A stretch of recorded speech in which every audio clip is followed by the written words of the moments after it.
Welcome to my YouTube channel Suren Sir Knowledge of Physics. My dear students, today we will learn very important topics gravitation of chapter number 10 gravitation, which is related to standard 9 science subject. Now let's start introduction of gravitation. But first I want to give the overview of these chapters so you can see. Okay, so how many topics we will learn in this chapter? So first is gravitation.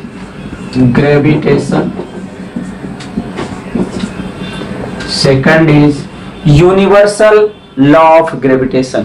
क्या लिखेंगे second? Universal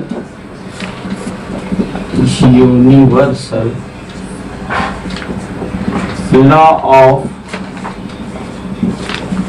gravitation.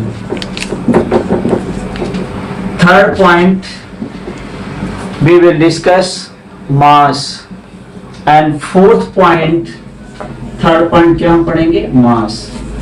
Fourth is weight. Fifth topic we will cover thrust and the pressure. ठीक है, क्या पढ़ेंगे? thrust and pressure. Thrust and pressure. Six point we will cover. क्या cover करेंगे बताएंगे? Archimedes principal. क्या पढ़ेंगे? आर्किमिडीज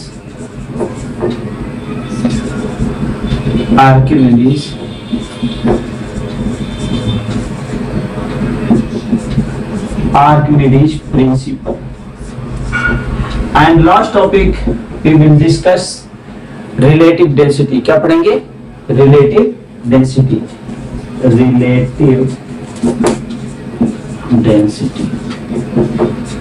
ठीक है.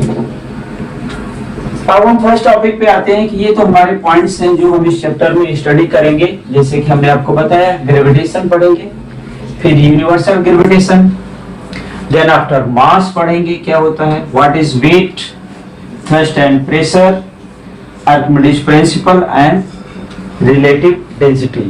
But now अब हम स्टार्ट क्या करेंगे? We will learn these topics one by one.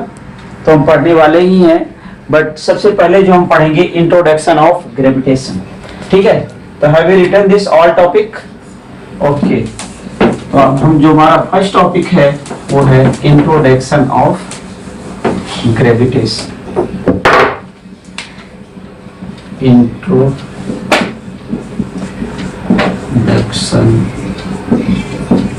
of gravitation. Introduction of gravitation. Okay, तो इंट्रोडक्शन ऑफ ग्रेविटेशन कैसे हम कह सकते हैं? वी नो दैट कि moon goes around the earth. Okay, चंद्रमा जो है सूर्य के चारों तरफ घूमती है. The object when throw upward reaches a certain height and then fall down. आपने देखा होगा कि कोई भी ऑब्जेक्ट को अगर हम ऊपर थ्रो करते हैं, जैसे मैंने थ्रो किया इसको, ठीक है, पेन को, तो ये क्या डाउनवर्ड आ गया. ठीक है, तो कुछ हाइट के बाद वो डाउनवर्ड हो जाता है. It is said that when the Newton was sitting, आपने एक स्टोरी भी सुना होगा न्यूटन के बारे में, कि न्यूटन जब पेड़ के नीचे बैठे थे तो क्या हुआ था कि एक एप्पल उनके सर पे गिरा. ठीक है, उनके बॉडी पे गिरा. तो उन्होंने सोचा कि इसमें क्या फोर्स, एक तरह से फोर्स लग रहा है अर्थ की तरफ, ये उन्होंने बताने की कोशिश की. तो कहने का मतलब क्या है कि it is said that when Newton was sitting under a tree, ठीक है, the Apple fell on him. तो क्या सोचा? Fall of the Apple made Newton start thinking. जब उनके सर पे एप्पल गिरा तो उन्होंने सोचना चालू किया. ही थॉट्स, क्या सोचा होगा, क्या सोचा होगा कि if the earth attract the apple, तो क्या can it is not attract the moon? उनके मन में ये, दिमाग में ये विचार आए कि अगर एप्पल ट्री से नीचे गिरता है, ठीक है, उसको अर्थ जो है अट्रैक्ट कर रही है, तो मून को क्या नहीं करती अट्रैक्ट? ये उनके माइंड में, ये दिमाग में आया. तो अगर ये क्वेश्चन कहा जाए कि is the force the same in the both cases, क्या जो है एप्पल पे भी वही ग्रेविटेशनल वही फोर्स लग रहा है, अट्रैक्शन फोर्स, और वही मून पे लग रहा है, तो आपका आंसर क्या होगा? हम ओके, तो is the force the same in the both cases, कहने का मतलब अगर हम कोई एप्पल की बात कर रहे हैं, एप्पल ट्री के नीचे ऊपर से नीचे गिर रहा है तो उस पे अट्रैक्शन फोर्स लग रहा है, तो वही क्या पृथ्वी के बीच में, अर्थ के बीच में और मून के बीच में ही फोर्स लग रहा है।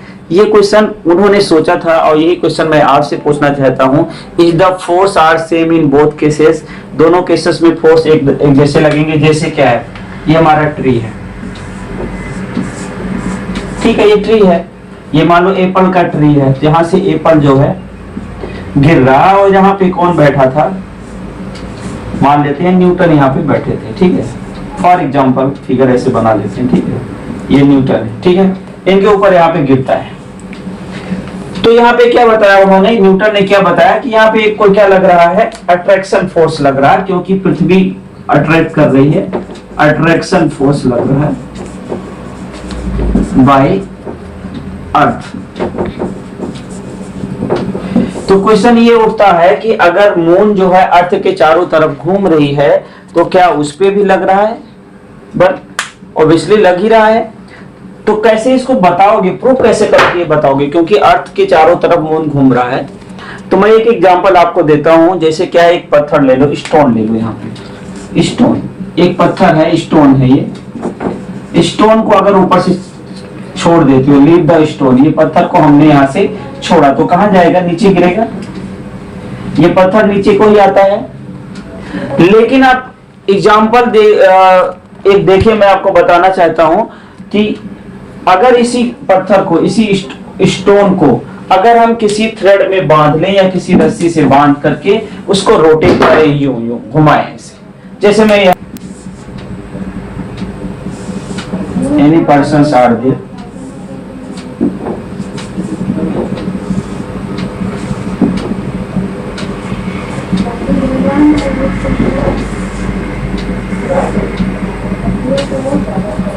ये कुछ ऐसा खड़ा हुआ है, बट सेकंड हैंड से क्या कर रहा है वो,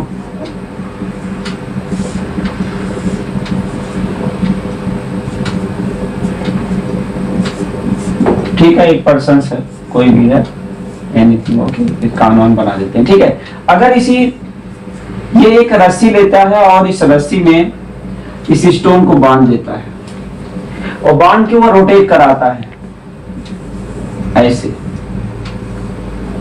स्टोन को रस्सी में बांध करके उसको रोटेट कराता है यूं यूं, तो क्या ये पत्थर नीचे गिरता है?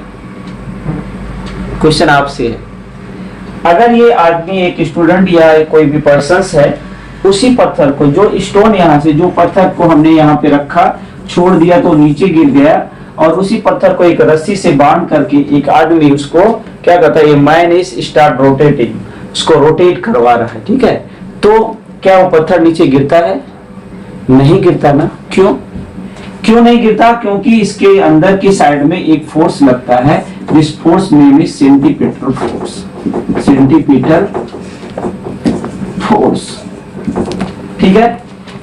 सेंटीपीटल फोर्स टुवर्ड द, किधर लग रहा है, इसके हैंड की साइड में। If you leave the thread, अगर उस थ्रेड को आप छोड़ देते हो तो किसी लीनियर या स्ट्रेट लाइन में मूव करेगा, लेकिन अगर उसको आप रस्सी को बांध के रखते हो तो उसमें centripetal force toward the centre की डायरेक्शन में लगेगा।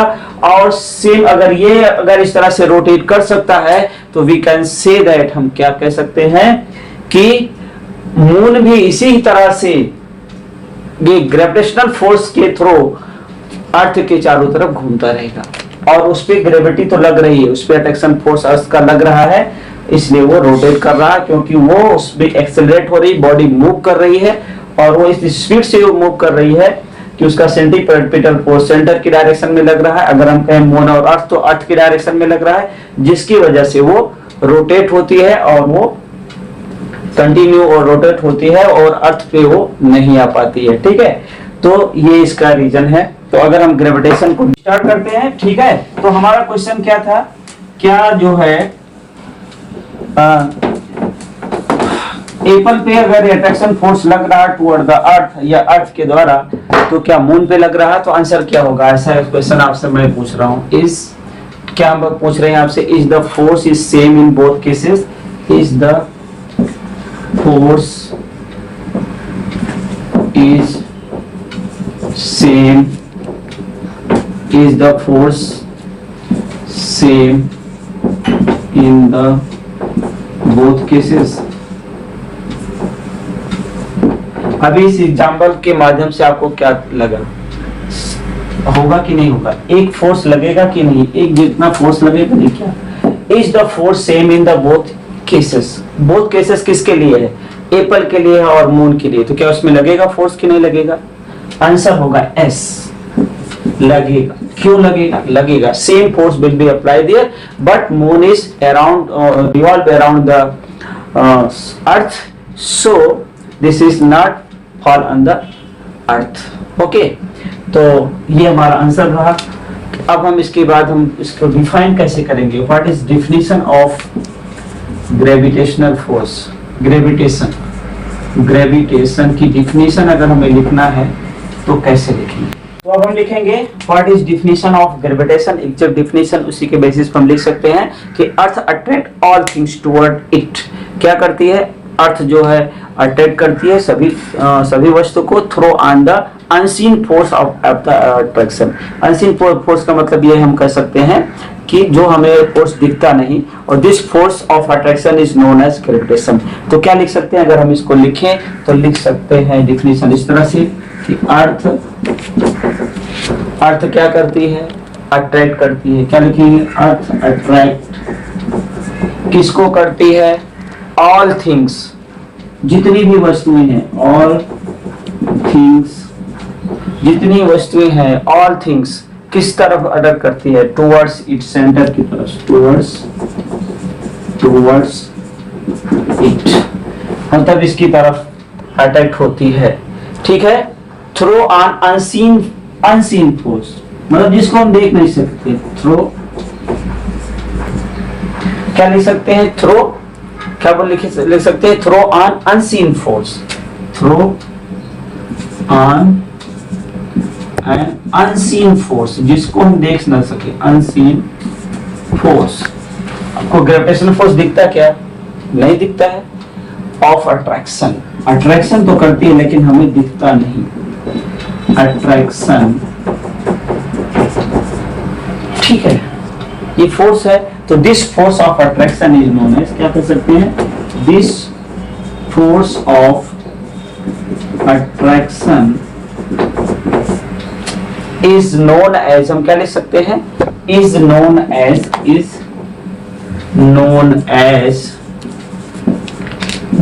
एज क्या लिखेंगे? नाम उसका आपने पढ़ा अभी, ग्रेविटेशन। ठीक है, तो in this way we can say the introduction. जैसा कि हमने पढ़ा समझा, ग्रेविटेशन क्या है? ये अनसीन फोर्स है जो दो वस्तुओं के बीच में लगने वाला फोर्स है। ठीक है, अर्थ पे कोई भी ऑब्जेक्ट है उस पे लगता है। ठीक है, प्लैनेट्स पे लगते हैं। ठीक है, प्लैनेट्स और मून के बीच में लगते हैं। ठीक है, तो बहुत सारे एग्जांपल हैं, हम डिटेल में पढ़ेंगे। ओके, तो in this video till here what is definition of gravitation. Okay, and next video I will teach you universal law of gravitation. Okay, thank you.